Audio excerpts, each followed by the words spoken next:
So guys this is Rahul and welcome back to micro classes. हमारी जो हरियाणा की कुछ मेन यूनिवर्सिटीज़ हैं जैसे MDU, CRS, UK, IGU, GU, CDLU वगैरह। तो ये जो कुछ मेन यूनिवर्सिटीज़ हैं इनकी बीएड की रेगुलर क्लासेज चल रही हैं। इन क्लासेज में हम इंपॉर्टेंट क्वेश्चंस कवर कराते हैं जो आपके पेपर में बार बार आ रहे हैं। आज से हम अपना एक नया सब्जेक्ट स्टार्ट कर रहे हैं जो कि हमारा असेसमेंट फॉर लर्निंग। इस सब्जेक्ट की ये फर्स्ट क्लास है। इस सब्जेक्ट का आज का हमारा सबसे पहला टॉपिक रहेगा मापन। अब देखो, जो असेसमेंट फॉर लर्निंग है इसका मतलब होता है अधिगम के लिए आकलन। आप जो बच्चों की परीक्षा लेते हैं, आप एक टीचर हैं, टीचर का क्या काम है? बच्चों को पढ़ाना। तो आप बच्चों को पढ़ाते हैं, पढ़ाने के बाद जो बच्चों के आप ज्ञान की जांच करते हैं कि बच्चों के कितनी समझ में आ गया है, तो उस ज्ञान की जांच करने की प्रक्रिया को हम असेसमेंट बोलते हैं। आकलन, मूल्यांकन, इवैल्यूएशन, अलग अलग नाम है इसके। तो वो आप कैसे करेंगे, बच्चों के ज्ञान की जांच कैसे करेंगे, इस पूरे सब्जेक्ट में हम वही पढ़ेंगे असेसमेंट फॉर लर्निंग में, कि बच्चों के ज्ञान की जांच कैसे कैसे करते हैं, कौन कौन से तरीके होते हैं। तो आज का हमारा सबसे पहला टॉपिक रहेगा इस सब्जेक्ट का मापन, मेजरमेंट। मापन क्या होता है, मापन के प्रकार और मापन के कुछ लेवल होते हैं, स्तर जिसे हम बोलते हैं। तो वह सब क्या होता है? जनरली तो ये शॉर्ट में आता है, लॉन्ग में तो बहुत कम आता है ये क्वेश्चन। जनरली आपसे शॉर्ट में ही पूछेंगे मापन का क्या, मापन का अर्थ या उसके प्रकार या फिर उसके स्तर वगैरह। समझ में आई बात? तो ये शॉर्ट में आता है, इस तरह के क्वेश्चन ही आपके पेपर में आएंगे। लॉन्ग में इतना ज़्यादा नहीं आता ये, लेकिन आसान सा है, पता होना चाहिए आपको, क्योंकि ये पहला टॉपिक है इस सब्जेक्ट का। मापन अगर आपने अच्छे से समझ लिया तो ये पूरे सब्जेक्ट में आपकी हेल्प करेगा दूसरे टॉपिक्स को समझने में। बाकी जो बच्चे नोट्स वगैरह की क्वेरी करना चाहते हैं, ये नंबर दिया हुआ है 9528219270। इस नंबर पर कॉन्टैक्ट करके आप पेड नोट्स की क्वेरी कर सकते हैं। आपको जो आपकी यूनिवर्सिटी है उसके लिए स्पेशल पेड नोट्स मिल जाएंगे। चलिए अपने टॉपिक की तरफ बढ़ते हैं। मापन क्या होता है? देखो, जनरल भाषा में हम मापन को समझेंगे। एक्चुअल में मापन होता क्या है? हम अपने आम जीवन में मापन करते रहते हैं। कभी दीवार को मापते हैं, कभी जो कपड़ा है उसे मापते हैं कितना है, कभी गिलास में पानी मापते हैं, दूध मापते हैं हम कितना है। तो मापन की प्रक्रिया, मेजरमेंट की प्रक्रिया हम करते रहते हैं अपने जीवन में। तो मेजरमेंट, मापन एक्चुअल में होता क्या है? अब देखो, अलग अलग वस्तुएं हैं हमारे आसपास, अलग अलग व्यक्ति हैं, वस्तुएं, अलग अलग घटनाएं घटित हो रही है हमारे आसपास। सबकी अपनी अपनी कुछ विशेषताएं हैं। कोई भी वस्तु हमारे पास है उसकी अपनी कुछ विशेषता है। कोई व्यक्ति हमारे पास है उसकी अपनी कुछ विशेषताएं हैं, मोटाई, लंबाई, चौड़ाई, वजन वगैरह। तो किसी भी व्यक्ति, क्रिया, वस्तु की किसी भी विशेषता को माप कर निश्चित इकाई अंकों में लिखने की प्रक्रिया को मापन कह देते हैं। सिंपल सी बात है, बिल्कुल फिक्स परिभाषा इसकी यही है। किसी भी व्यक्ति, वस्तु, क्रिया की किसी भी विशेषता को माप कर निश्चित इकाई अंकों में व्यक्त करने की प्रक्रिया को मापन कह देते हैं। जैसे ये जो हमारे पास पुस्तक है, इसकी कुछ ना कुछ लंबाई है। अगर हम इसकी लंबाई को कह देते हैं कि इसकी लंबाई 17 सेंटीमीटर है, ये क्या हुआ? मापन हो गया। किसी की भी विशेषता को जब हम किसी की भी विशेषता को जब हम निश्चित इकाई अंकों में बदल देते हैं, इकाई अंक मतलब न्यूमेरिकल नंबर होंगे हमारे पास और यूनिट होगी कोई। जैसे कि हम कह देते हैं ना 17 cm, तो ये क्या है? इकाई है, यूनिट है। ये क्या है? अंक है, न्यूमेरिकल नंबर है। तो निश्चित इकाई अंकों में जब भी हम किसी की विशेषता को बदल देते हैं, उस प्रक्रिया को मापन कहते हैं। अगर हम कह देते हैं इस बच्चे की आयु 10 वर्ष है, तो हमने क्या किया? मापन कर दिया इस बच्चे का। या इस बच्चे का वजन 7 पाउंड है, हमने क्या किया? मापन कर दिया। इस बच्चे की लंबाई 4 फीट है, हमने क्या किया? मापन कर दिया। तो किसी भी विशेषता को जब हम निश्चित इकाई अंकों में बदलते हैं, उस प्रक्रिया को क्या कहते हैं? मापन कहते हैं। अब देखो, प्रत्येक व्यक्ति, वस्तु अथवा क्रिया में बहुत सी विशेषताएं होती है, जैसे लंबाई, चौड़ाई, भार, क्षेत्रफल, आयतन, बुद्धि, योग्यता, उसकी सुंदरता आदि। तो सबकी अपनी अपनी वो होती है विशेषताएं, सब में अलग अलग विशेषताएं होती हैं और सबकी अपनी अपनी विशेषताएं होती हैं। तो लंबाई, चौड़ाई, भार, क्षेत्रफल वगैरह तो होता ही है, लेकिन उनमें ये भी विशेषताएं होती हैं, जैसे सबकी बुद्धि होती है, योग्यता होती है, उनकी सुंदरता वगैरह होती है। सबका ईमानदारी का स्तर अलग अलग होता है, तो वे भी उनकी विशेषताएं हैं। तो किसी भी वस्तु में या किसी भी व्यक्ति में बहुत सारी विशेषताएं होती हैं। तो उनकी किसी भी विशेषता को जब हम निश्चित इकाई अंकों में बदल देते हैं या चिन्हों में बदल देते हैं, उस प्रक्रिया को मापन कहते हैं। जैसे पुस्तक का भार 20 ग्राम, ये क्या हुआ? मापन हो गया। हम बच्चे की लंबाई कह देते हैं 2 मीटर है, ये क्या हुआ? मापन हो गया। साथ में ही हम लड़की की सुंदरता को कह देते हैं बहुत अधिक है, ये भी मापन है। क्योंकि लड़की की सुंदरता के लिए हमारे पास कोई संख्याएं नहीं है कि 10 ग्राम सुंदरता है, 20 ग्राम सुंदरता है, तो हम अपने शब्दों में उसका मापन कर देते हैं, बहुत अधिक है, बहुत ही ज़्यादा सुंदर हो तुम, वो भी मापन ही होता है। तो किसी भी व्यक्ति वस्तु की किसी भी विशेषता को मापकर निश्चित इकाई अंकों में बदलते हैं हम, या फिर कुछ अपनी तरफ से विशेष चिन्हों में बदल देते हैं, वो मापन होता है। अगर हम कहते हैं इस बच्चे की ईमानदारी बहुत ज़्यादा है, ये भी मापन है, ईमानदारी का मापन किया हमने। या इस बच्चे की स्माइल बहुत अच्छी है, ये भी तो स्माइल का इसके मापन कर रहे हैं, इसकी स्माइल कैसी है, कितनी है, तो उसकी स्माइल बहुत अच्छी है, तो ये भी मापन है। तो किसी भी व्यक्ति वस्तु या क्रिया की किसी भी विशेषता को जब हम निश्चित इकाई अंकों में बदलते हैं या फिर अपने अनुसार के निश्चित चिन्ह प्रदान कर देते हैं, वो भी हमारा मापन ही होता है। इस प्रकार कहा जा सकता है कि मापन का क्षेत्र अति व्यापक है। इसमें किसी व्यक्ति वस्तु अथवा घटना की किसी भी विशेषता को या गुणों को निश्चित शब्दों में, चिन्हों में या प्रतीकों में बदला जाता है। मैं अपने अकॉर्डिंग भी मापन कर सकता हूँ। देखो हर जगह निश्चित इकाई अंकों में मापन नहीं होता, कभी कभी हम अपने अकॉर्डिंग भी मापन कर देते हैं। 10 बच्चे खड़े हुए, मैं उन्हें कह देता हूँ तुम बहुत कम सुंदर हो, तुम थोड़ा ज़्यादा सुंदर हो, तुम उससे ज़्यादा सुंदर हो, तुम सबसे ज़्यादा सुंदर हो, तुम बहुत ही ज़्यादा सुंदर हो। तो मैं उनकी सुंदरता का मापन ही तो कर रहा हूँ, तुम्हारी कम है, तुम्हारी ज़्यादा है, तुम्हारी उससे ज़्यादा है। तो इसमें मैं निश्चित इकाई अंक तो यूज नहीं कर रहा हूँ, लेकिन अपनी तरफ से कोई निश्चित प्रतीक यूज कर रहा हूँ जो मापन का ही काम करते हैं। आई बात समझ में? तो मापन में हम किसी की विशेषता को या तो निश्चित इकाई अंकों में बदल देते हैं या चिन्हों में बदल देते हैं। वही यहाँ पर लिखा हुआ है, शब्दों में, चिन्हों में, प्रतीकों में, इकाई अंकों में, हम किसी भी चीज़ में बदल सकते हैं। जरूरी नहीं है हर मापन हमारा इकाई अंकों में हो, कुछ मापन हमारे इकाई अंकों में होंगे, लेकिन सभी मापन हमारे इकाई अंकों में नहीं हो सकते। स्टीवेंस ने इसकी एक बहुत ही बेहतरीन परिभाषा दी है मापन की। किन्हीं निश्चित नियमों के अनुसार वस्तुओं को अंक प्रदान करने की जो प्रक्रिया होती है वो मापन कहलाती है। निश्चित नियमों के अनुसार हम वस्तुओं को जो नंबर दे रहे हैं, देखो भार को ये नंबर दे दिया हमने, लंबाई को ये नंबर दे दिया, तो यही प्रक्रिया मापन कहलाती है। अब शिक्षा के क्षेत्र में आप मापन का यूज कैसे करेंगे? शिक्षा के क्षेत्र में आप बच्चों की लंबाई, चौड़ाई, वजन, आयतन वगैरह उनका जो है इस चीज़ का तो मापन नहीं कर सकते, लेकिन शिक्षा के क्षेत्र में आप क्या मापन करते हैं? बच्चे की बुद्धि कितनी है, योग्यताएं कितनी है, उसकी रुचि क्या है, उसकी क्षमताएं कितनी है, इन चीज़ों का आप शिक्षा के क्षेत्र में मापन करते हैं। तो शिक्षा के क्षेत्र में मापन का यूज हम कैसे करते हैं? बच्चों का टेस्ट लेते हैं, टेस्ट लेकर बच्चों को नंबर जो देते हैं वो उनका मापन कहलाता है, क्योंकि हम बच्चों की बुद्धि को मापकर इकाई अंक दे रहे हैं उन्हें, कि इस बच्चे की गणित में 20 में से 5 नंबर आए, तो मतलब इस बच्चे के पास गणित की जितनी बुद्धि है वो 20 में से 5 नंबर आने के बराबर है। तो हमने क्या किया, उसे एक निश्चित इकाई अंक दे दिया। तो शिक्षा के क्षेत्र में हम विभिन्न विषयों में बच्चों की उपलब्धियों को मापकर जब उन्हें अंक प्रदान करते हैं, तो यह प्रक्रिया शैक्षिक मापन कहलाती है। तो शैक्षिक मापन क्या होता है, या शिक्षा के क्षेत्र में आप मापन का यूज कैसे करते हैं? बच्चों को अलग अलग टेस्ट लेंगे, उस टेस्ट में नंबर देंगे बच्चों को, तो वो शैक्षिक मापन है। अब शिक्षा में हम किस किस चीज़ का मापन करते हैं? बच्चों की योग्यताओं का, रुचि का, क्षमता, बुद्धि, अभिवृत्ति आदि का, क्रिएटिविटी, सृजनात्मकता का भी मापन हम करते हैं। शिक्षा के क्षेत्र में तो अलग अलग तथ्यों का बच्चों के हम मापन करते हैं। अब मापन के प्रकार, अब देखो मापन 2 प्रकार का होता है, ये चीज़ आपको समझनी जरूरी है क्योंकि ये आपके हमेशा साथ रहेगी। जब तक आप ये सब्जेक्ट पढ़ेंगे असेसमेंट फॉर लर्निंग, ये आप हमेशा पढ़ते रहेंगे मापन के प्रकार। मापन 2 प्रकार का होता है, एक होता है गुणात्मक मापन, एक होता है मात्रात्मक मापन। जो मात्रात्मक मापन होता है क्वांटिटेटिव मेजरमेंट बोलते हैं उसे हम, और गुणात्मक मापन को क्वालिटेटिव मेजरमेंट बोलते हैं। चलो इन्हें आसानी से समझते हैं और उसके बाद बात करेंगे ये किस तरह से आपकी आगे मदद करेगा। और तो सबसे पहला है हमारा मात्रात्मक मापन। मात्रात्मक मापन को हम भौतिक मापन कह देते हैं, क्वांटिटेटिव मेजरमेंट होता है। देखो किसी भी व्यक्ति में, किसी भी वस्तु में या किसी भी क्रिया में बहुत सारी विशेषताएं होती हैं। जब हम उन विशेषताओं को मापकर निश्चित इकाई अंकों में बदल देते हैं तो उस मापन को हम मात्रात्मक मापन कहते हैं। हमारी ऐसी बहुत सारी विशेषताएं होती हैं जिन्हें मापकर हम निश्चित इकाई अंकों में बदल सकते हैं, तो उन विशेषताओं को मापकर निश्चित इकाई अंकों में बदलने की प्रक्रिया को हम मात्रात्मक मापन कहते हैं।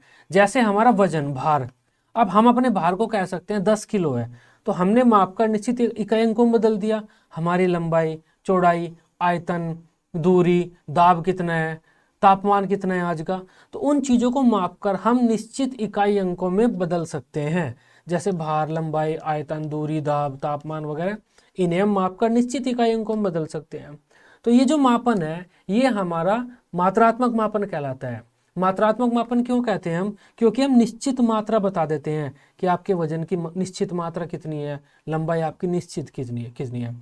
अब इस मापन के लिए हमारे पास उपकरण उपलब्ध हैं, जैसे तराजू वगैरह हो गया, जैसे भार को मापने के लिए तराजू है, लंबाई को मापने के लिए फीता है, इस तरह से। इसके अलावा जो मीजरिंग कप होता है हमारा, आयतन को मापने के लिए लीटर वगैरह, वो मीजरिंग कप होता है, मीजरिंग कप बोलते हैं उसे। तो आयतन मापने के लिए हमारा मीजरिंग कप होता है। इस तरह से हमारे पास निश्चित उपकरण उपलब्ध होते हैं इस मापन के लिए। इसके साथ ही इस मापन का एक आधार बिंदु होता है जीरो, जिसे हम परम शून्य कह देते हैं, एब्सोल्यूट जीरो। आधार बिंदु जीरो मतलब इस मापन की शुरुआत हमारे जीरो से होती है। किसी की लंबाई हो, भार हो, कितनी ऊंचाई हो, दाब, कितना दाब पड़ रहा है, उसकी शुरुआत किससे होगी? जीरो से होगी। और जीरो का क्या मतलब है? उस विशेषता की अनुपस्थिति। अगर मैं कहता हूं कि इस बच्चे की लंबाई जीरो है, इसका मतलब कोई लंबाई नहीं है, जीरो है वो। या फिर इस पेपर में भार जीरो है, मतलब कोई भार नहीं है। तो देखो काफ़ी सारी विशेषताएं हमें मिल गई मात्रात्मक मापन की या भौतिक मापन की। सबसे पहली बात तो यह है, इसमें हम इस मापन में उन विशेषताओं का मापन करते हैं बच्चों की जिन्हें हम निश्चित इकाई अंकों में बदल सकते हैं। दूसरी बात, इस मापन में हम बच्चों की विशेषताओं को निश्चित इकाई अंक प्रदान कर देते हैं। तीसरी, इस मापन के लिए हमारे पास निश्चित उपकरण उपलब्ध होते हैं जिनका प्रयोग करके हम बच्चों का मापन कर लेते हैं। चौथी, जो ये मापन होता है इसका एक आधार बिंदु होता है जहां से इस मापन की शुरुआत होती है, जीरो। जीरो से इस मापन की शुरुआत होती है। किसी की भी दाब हो, दूरी हो, लंबाई हो, चौड़ाई हो, भार हो, आयतन हो, वो जीरो से ही शुरू होगा। और जीरो का मतलब क्या है? खत्म, नील बटे सन्नाटा, कुछ नहीं है, जीरो। अब नेक्स्ट बात करते हैं हमारा गुणात्मक मापन। अब आपकी समझ में आएगा बेहतर तरीके से ये टॉपिक। हमारी बहुत सी विशेषताएं ऐसी होती है जिन्हें हम मापकर निश्चित इकाई अंकों में नहीं बदल सकते, और न ही उन्हें मापने के हमारे पास उपकरण उपलब्ध हैं, जैसे तराजू वगैरह है। उन विशेषताओं का जब हम मापन करते हैं तो उस मापन को हम गुणात्मक मापन कहेंगे या मानसिक मापन कहेंगे। अब देखो, छात्रों की लंबाई का मापन तो हम कर सकते हैं, लंबाई का मापन करके हम निश्चित बता सकते हैं इनकी इतनी है, तो ये तो मात्रात्मक मापन हुआ। लेकिन क्या छात्रों की बुद्धि का मापन कर सकते हैं हम कितनी है? या बच्चों की रुचि का मापन कर सकते हैं कितनी रुचि है उनकी? या बच्चों की योग्यताओं का मापन कर सकते हैं हम उपकरणों के द्वारा? या बच्चों की सुंदरता का मापन, या उनकी क्रूरता का, या ईमानदारी का मापन कर सकते हैं क्या? तो हमारी बहुत सारी ऐसी विशेषताएं होती हैं जिन्हें मापकर हम निश्चित इकाई अंकों में नहीं बदल सकते, और न ही उन्हें मापने के हमारे पास उपकरण उपलब्ध हैं। तो ऐसा मापन हमारा मानसिक मापन कहलाता है या गुणात्मक मापन कहलाता है। इस मापन को हम कैसे करते हैं? जिस विशेषता को हमें मापना होता है उसका अवलोकन करते हैं, बहुत सारे तथ्यों का अवलोकन करते हैं, और उसके आधार पर हम उसे कोई प्रतीक प्रदान कर देते हैं। जैसे बच्चे की बुद्धि को कह देते हैं बहुत होशियार है भाई ये तो, या फिर हम ये कह देते हैं, क्या कहते हैं हम, ये किसी की सुंदरता को कह देते हैं बहुत सुंदर है, या किसी की ईमानदारी को कह देते हैं ये तो बहुत कम ईमानदार है, बिल्कुल भी ईमानदार नहीं है। तो यहाँ पर हम संख्यात्मक अंक प्रदान नहीं कर रहे हैं, हम क्या कर रहे हैं यहाँ पर? बच्चों की या किसी भी व्यक्ति की किसी भी योग्यता विशेषता को माप कर हम उन्हें अपनी तरफ से कोई प्रतीक प्रदान कर रहे हैं। इस मापन को करना बहुत कठिन होता है। इस मापन के लिए हमारे पास जो परम शून्य बिंदु भी नहीं होता, क्योंकि इस मापन की शुरुआत जीरो से नहीं होती। अगर हम ये कहेंगे कि इस बच्चे के पास बुद्धि जीरो है, तो इसका मतलब क्या बिल्कुल ही बुद्धि नहीं है? कुछ तो बुद्धि होगी उसमें। या इस बच्चे की सुंदरता जीरो है, कुछ तो सुंदर होता होगी, ऐसा हम जीरो तो नहीं कह सकते ना किसी को। तो इस मापन का आधार बिंदु जीरो भी नहीं होता, और यह मापन कठिन होता है। शिक्षा के क्षेत्र में हम इसी मापन का यूज करते हैं, ध्यान रखना, क्योंकि वहां पर हम बच्चों के अलग अलग विषयों में उपलब्धि का मापन करते हैं। और हम क्या करते हैं? बच्चों का टेस्ट लेते हैं। टेस्ट में हम बच्चों की बुद्धि का तो मापन करते हैं, और जो बच्चों की बुद्धि का मापन करके उन्हें हम अंक प्रदान करते हैं वो भी हमारा गुणात्मक मापन ही है। क्योंकि अगर हम किसी बच्चे को टेस्ट में 0 नंबर देते हैं तो इसका मतलब ये नहीं है उस बच्चे के पास बुद्धि है ही नहीं, बिल्कुल भी जीरो ही है, ऐसा नहीं होता। तो इस मापन की शुरुआत जीरो से नहीं होती। इसके लिए हमें कुछ मानक निर्धारित करने पड़ते हैं, हम आगे पढ़ेंगे मानकों के बारे में। अब दो प्रकार के मापन आपने पढ़े, गुणात्मक मापन, मात्रात्मक मापन। मात्रात्मक मापन क्या होता है? उसमें हम बच्चों की विशेषताओं को मापकर सीधा सीधा सा विभिन्न मशीनों के द्वारा, विभिन्न उपकरणों के द्वारा मापकर निश्चित इकाई अंकों में लिख देते हैं। लेकिन गुणात्मक मापन क्या होता है? ऐसी विशेषताएं जिन्हें हम मापकर निश्चित इकाई अंकों में नहीं लिख सकते, उस मापन को हम गुणात्मक मापन कहते हैं। गुणात्मक मापन के लिए हमें क्या करना पड़ता है?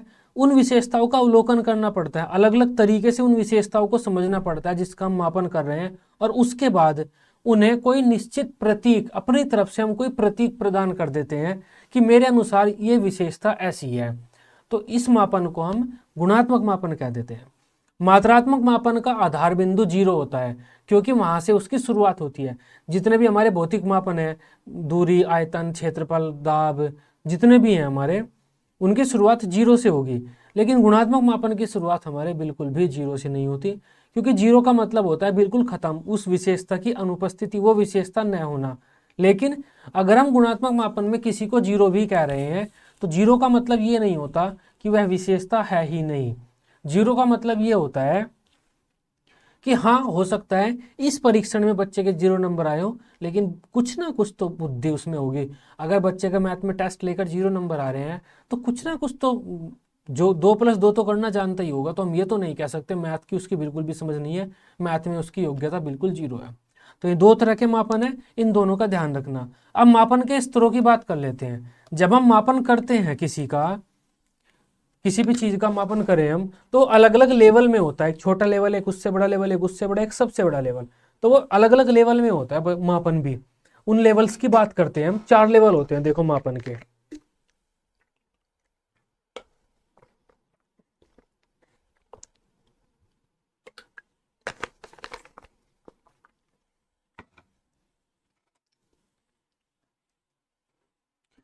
तो मापन के 4 लेवल होते हैं, 4 स्तर होते हैं। इन्हें मापन की मापनियां भी कह देते हैं। अगर आपसे ये भी पूछ सकता है कोई, मापन की मापनियों पर चर्चा कीजिए, तो मापन की 4 मापनी होती है। नामित स्तर, क्रमिक स्तर, अंतराल स्तर, अनुपातिक स्तर। नामित स्तर सबसे आसान होता है, फिर क्रमिक थोड़ा टफ होता है, अंतराल और टफ, अनुपातिक सबसे ज्यादा टफ, लेकिन सबसे ज्यादा शुद्ध होता है वो। तो मापन के 4 स्तर होते हैं। सबसे पहला नामित स्तर या नामित मापनी, कुछ भी आप कहें, नॉमिनल लेवल बोलते हैं इसे हम। नामित स्तर में हम क्या करते हैं? किसी भी व्यक्ति, वस्तु या क्रिया की किसी भी विशेषता को देखते हैं, और उस विशेषता को देखकर अपनी तरफ से उसे कोई भी प्रतीक प्रदान कर देते हैं, अपनी तरफ से जो भी हमारा मन करता है। जैसे किसी भी लड़के को हम देखते हैं, क्या देते हैं? ये लंबा है। दूसरे लड़के को देखते हैं, ये क्या देते हैं? छोटा है। एक लड़की मिली, हमने कह दिया ये सुंदर है। दूसरी लड़की मिली, उसे कह दिया कि ये सुंदर नहीं है। इस तरह से।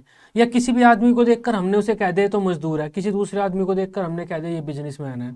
तो किसी भी व्यक्ति, वस्तु या विशेषता को देखकर सिंपल सा अपने अनुसार उसे कोई नाम या कोई संकेत दे देना क्या कहलाता है? हमारा नामित स्तर होता है। बहुत आसान मापन होता है, कोई भी ये मापन कर देता है। छोटा बच्चा भी इस मापन को कर सकता है।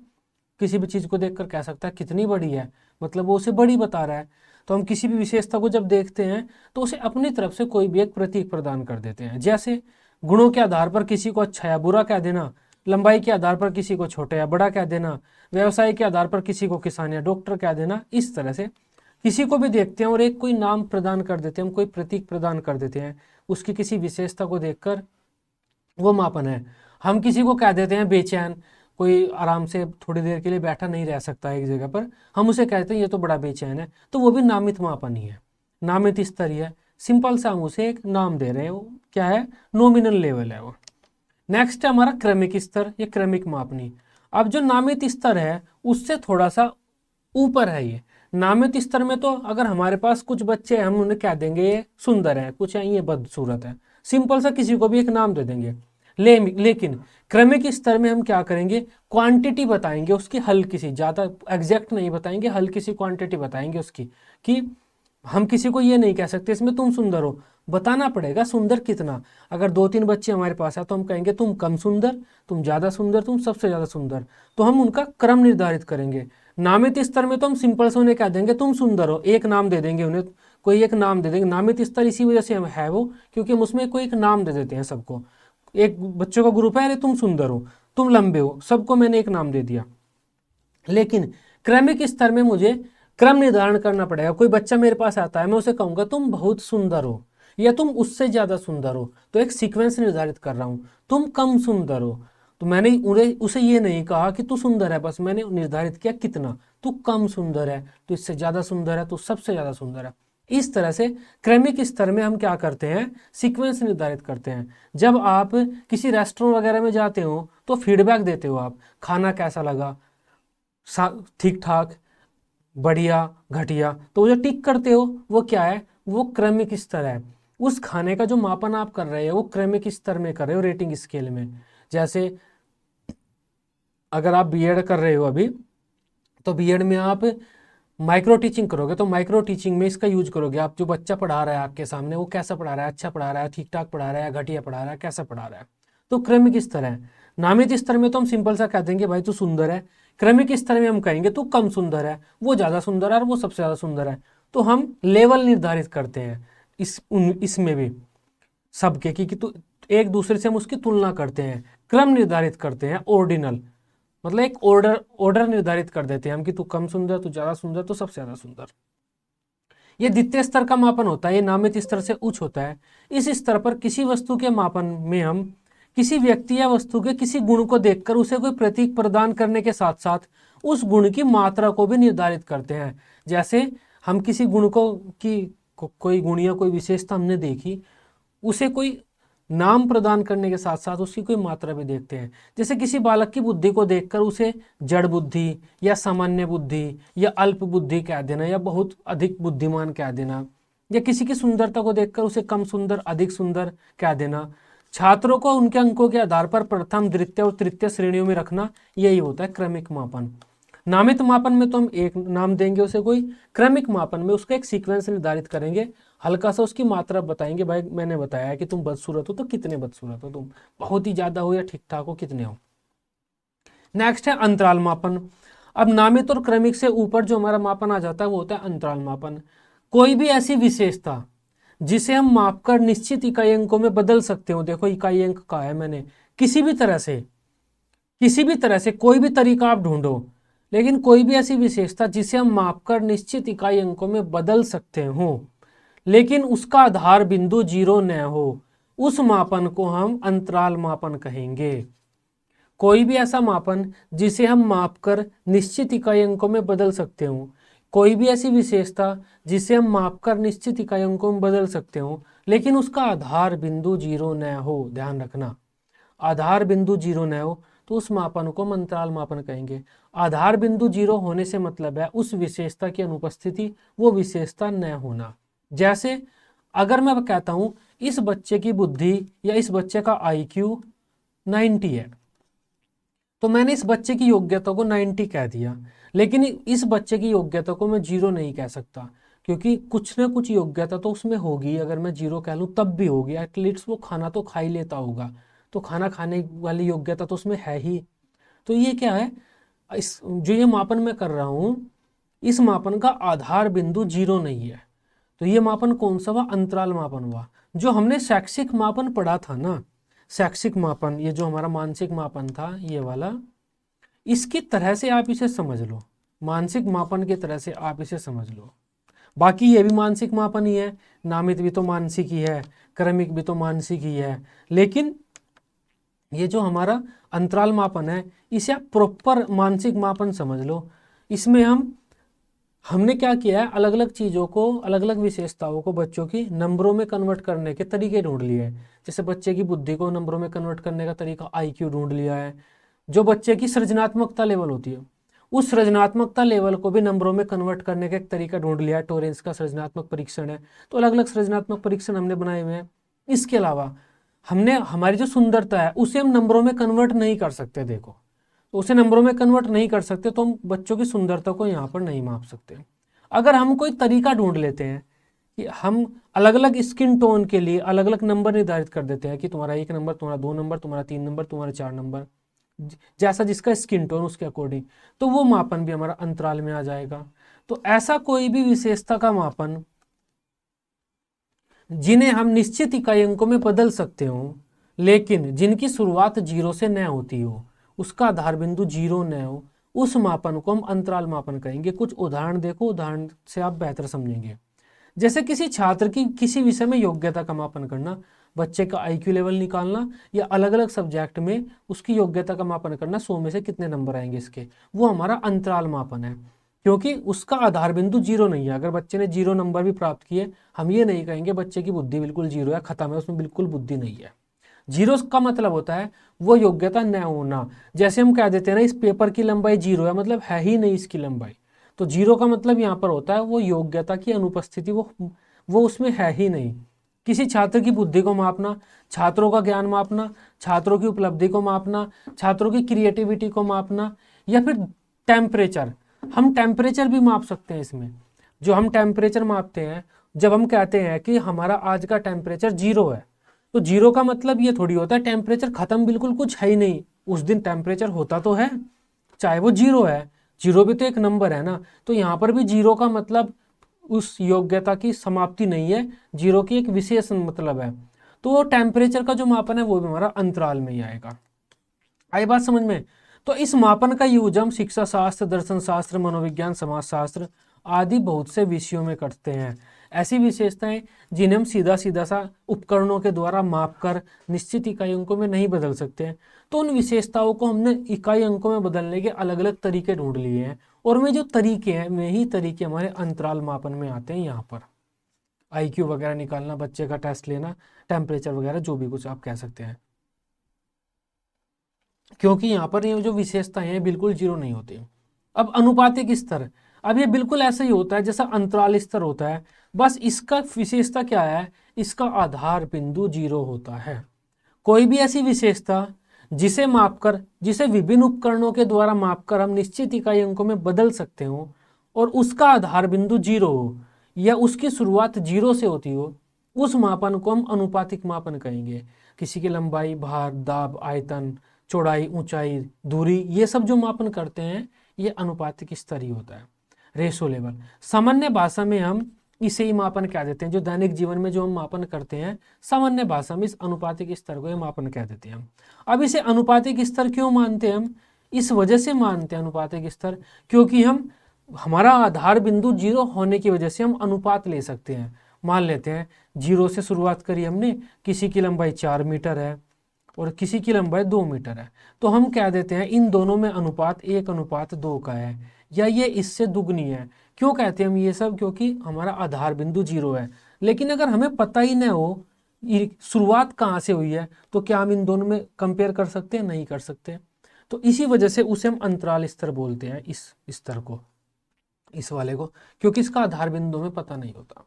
तो अनुपातिक स्तर समझ गए क्या होता है? जो आपका गुणात्मक मापन होता है, मात्रात्मक मापन, गुणात्मक नहीं मात्रात्मक, जो आपका मात्रात्मक मापन होता है वही आपका यहाँ पर अनुपातिक स्तर में आएगा। तो ये मापन सबसे उच्च स्तर का होता है। इस मापन में हम क्या करते हैं, अलग अलग भौतिक उपकरणों जैसे तराजू वगैरह, इन सब के द्वारा किसी विशेषता को मापकर निश्चित इकाई अंकों में बदल देते हैं। जैसे पुस्तक की लंबाई इतनी है, बच्चे का भार इतना है। इस मापन की सबसे बड़ी विशेषता ये होती है कि इसका रेफरेंस पॉइंट होता है, हमारे पास निर्देश बिंदु होता है, शुरुआती बिंदु होता है, जो होता है जीरो। और जीरो को क्या बोलते हैं? हम परम शून्य बोलते हैं, एब्सोल्यूट जीरो बोलते हैं। इस स्तर पर परम शून्य मापनी का वास्तविक आधार बिंदु होता है और इसी बिंदु से उन विशेषताओं की शुरुआत होती है। अगर हम कहते हैं कि किसी वस्तु की ये विशेषता जीरो है, इसका मतलब उसमें ये विशेषता बिल्कुल भी नहीं है। और परम शून्य आधार बिंदु, इसका एक आधार बिंदु जीरो होने की वजह से हम अनुपात निकाल सकते हैं, जैसे किसी का अनुपात 3:2 है वगैरह वगैरह। इसी वजह से इस स्तर को हम अनुपातिक स्तर बोलते हैं। अब ये स्तर सबसे कठिन होता है करना, इसके लिए हमें विभिन्न उपकरणों का निर्माण करना पड़ता है। और वे जो उपकरण है प्रमाणिक होने चाहिए। ऐसा नहीं है मेरे यहाँ का उपकरण अलग है, कॉलेज में उपकरण अलग है, मेरा मीटर अलग, कॉलेज वालों का मीटर अलग, ऐसा नहीं है। तो ये कठिन होता है करना, लेकिन ये सबसे अच्छा होता है, मापन सबसे ज़्यादा शुद्ध होता है। तो ये आज की हमारी क्लास थी। मापन किसे कहते हैं, विभिन्न स्तर उसके कौन कौन से हैं, विभिन्न प्रकार कौन कौन से हैं। आई होप समझ पाए होंगे। कोई डाउट हो तो कमेंट वगैरह कर देना, मैं आपको वहाँ पर रिप्लाई कर दूंगा आपका। इसके अलावा जो बच्चे पेड नोट्स वगैरह लेना चाहते हैं, नंबर दिया हुआ है 9528219270। इस नंबर पर कॉन्टैक्ट करके आप अपनी यूनिवर्सिटी का, जो भी आपकी यूनिवर्सिटी रहती है, पेड नोट्स ले सकते हैं। तो आई होप इस टॉपिक को आप बेहतर तरीके से समझ पाए होंगे। वीडियो अच्छी लगी हो आप इसे अपने दोस्तों के साथ ग्रुप्स वगैरह में शेयर कर सकते हैं।